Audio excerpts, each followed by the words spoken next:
20-25 लाख रुपये देऊन 4 उमेदवारांना फोडलं। पैशाचा वापर मोठ्या प्रमाणात केला गेला। योगेंद्र पवार यांचे अजित पवारांच्या राष्ट्रवादीवर मोठे आरोप। कोल्हापूरमध्ये खाऊ आणण्यासाठी गेलेल्या अल्पवयीन मुलीचा विनयभंग। पोलिसांमध्ये एकाच्या विरोधात गुन्हा दाखल।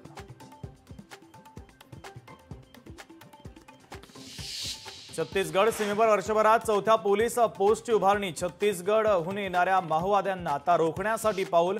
अवघ्या 24 तासात पोलीस मदत केंद्राची उभारणी।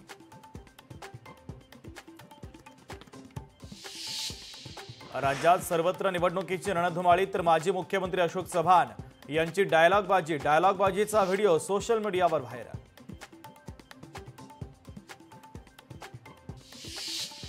नोव्हेंबर महिन्यात राज्यात रक्ताचा तीव्र तुटवडा। राज्य रक्त संक्रमण केंद्र मुंबई यांनी केलेल्या आवाहनाला प्रतिसाद देत सकल मराठा परिवार परभणीच्या वतीनं परभणीत रक्तदान शिबिराचं आयोजन।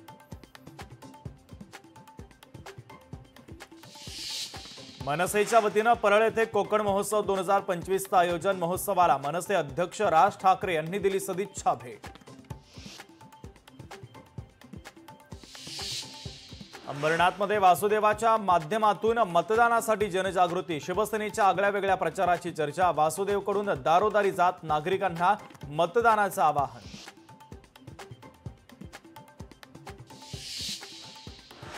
बीडमध्ये आमचा विजय निश्चित। विजयसिंह पंडितांनी आपला मतदारसंघ सांभाळावा। शरद पवारांच्या राष्ट्रवादीच्या शिवराज बांगरांचं वक्तव्य।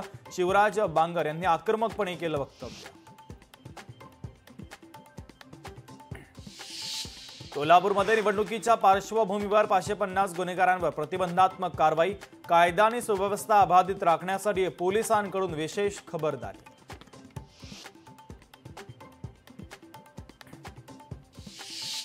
पुण्यातील खडक पोलीस स्टेशनमध्ये आग। शॉर्ट सर्किटमुळे आग लागल्याची प्राथमिक माहिती।